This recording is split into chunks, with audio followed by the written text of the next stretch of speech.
Jagatsinghpur block अंतर्गत आश्रमपाटणा स्थित विजु पट्टनायक स्नातक महाविद्यालय रे इंटर्नशिप कार्यक्रम अनुष्ठित हो जाइछि।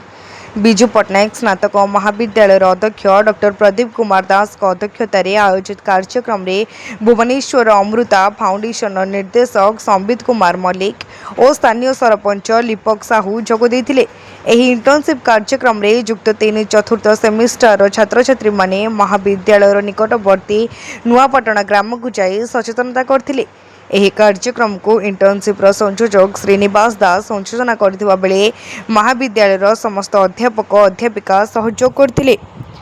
सर बेसिकली सरकार को उद्देश्य अच्छी जेहेतु आम टीयर 3 गवर्नमेंट बा गवर्नर्स तृतीय स्तर जोटा कहुए लोक मानकर समस्या कौन अच्छी गवर्नमेंट स्कीम केते दूर इम्प्लीमेंट होउची स्टूडेंट मान होउचंदी आज जे स्टूडेंट से बर्तमान यूथ रे कन्वर्ट हो गले तो प्रत्येक यूथ रो गोटे दायित्व अच्छी जहाँ भी से ऑनर्स पढ़ुचंती से ऑनर्स केते दूर यूटिलाइज करि परिबे ता अर्थ हमर प्रैक्टिकल स्किल केमती बढ़िबो एंड लोक मानक सहित से माने केमती डायरेक्टली एसोसिएट हो पारिबे। धरंतु गोटे पॉलिटिकल साइंस ऑनर्स पिला निज एरिया रे पॉलिटिकल इश्यू कौन अच्छी केमती से निज को एंगेज करिबा एक्टिवली एंड पैसिवली एंड से हमर जो पॉलिसी मेकिंग अच्छी सबुठ मोस्ट इंपोर्टेंट होची पॉलिसी मेकिंग रे छात्र माने केमती निज को यूटिलाइज बा निज को एंगेज करि परिबे। सो दैट सरकार के जो पदक्षेप नै छन बहुत स्वागतजोग्य पदक्षेप पिला मानन को हमें कोनसी राजनीति रो कोनसी दल सहित अटैच न करिकि हमें से मानन को देखिबा जे सेमती केमती लोकल एरिया रो को इश्यू को एड्रेस करूछन। आम महाविद्यालय पाखापाखि 295 पिला एथरे भाग नै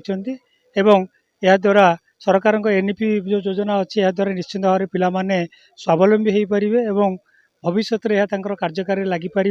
से आमर इंटर्नशिप जहाँ सार कहले इंटर्नशिप से ई पान और ई श्रम केमी कार्ड बाहर करें और से सीएससी निज जदि किसी न करें भविष्य में गोटे सीएससी कर निज अर्थ उपार्जन करें और कम्युनिटी सर्वे करके पिला माने आम एरिया लोक मान समस्या कौन से समस्या उपर आलोकपात करें। आमर बर्तमान सरकार प्रायोजित चली इंटर्नशिप प्रोग्राम चली 120 आवर्स जोटा आम 35 डेज प्रोग्राम तेणु ए प्रोग्राम आम बर्तमान पिलामानू आम 3टी जिन फोकस करूँ। गोटे हूँ community engagement community service and field work आज वेल इंटर्नशिप तेणु आम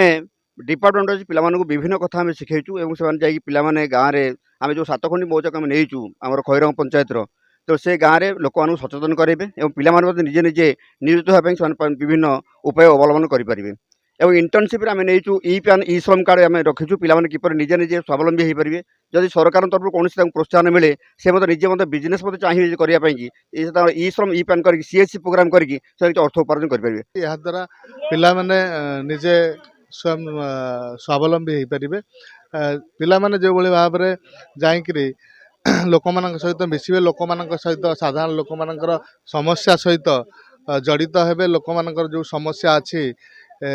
ता विषय जापर और लोक मान समस्या किभली भाव में समाधान करा जाई परिबो सेति प्रति तत्पर हेबे एवं यह द्वारा से गोटे डेवलपमेंट हेबो कौन ना से माने डोर टू डोर जाए लोक मान समस्या बुझीबा द्वारा से माने आमर जो विलेज ग्रामांचल जो समस्या अच्छी समस्या सहित एक्वेंटेड हेबे विभिन्न गोष्ठी को जाइए सहित मिसिबा द्वारा से सर्वे ये सर्वे माध्यम लोक मान सहित मिसिबा द्वारा से विभिन्न प्रकार असुविधा कौन अभाव रोचे शिक्षा विषय नहीं कि ये सब आम जापारे आम उपस्थापना करें आम सर्वे द्वारा लोक माने जोठी पाखरे स्कूल नहीं लोक मानकर कि डिजिटल शिक्षा पाई कि कौन सी सुविधा नहीं कि वयस्क माने पुआ झील शिक्षा पाई कि से माने ये करचंती पातर अंतर करुचंती कि एमती विभिन्न आर्थिक अवस्था आर्थिक सहायता जो आर्थिक अवस्था जो पिला माने उच्च शिक्षा चाहिए पढ़ी पार ना ये लोक मानक आम सचेतनता करवाक जाऊँ। रीता साहू रिपोर्ट तीर्थक्षेत्र लाइव।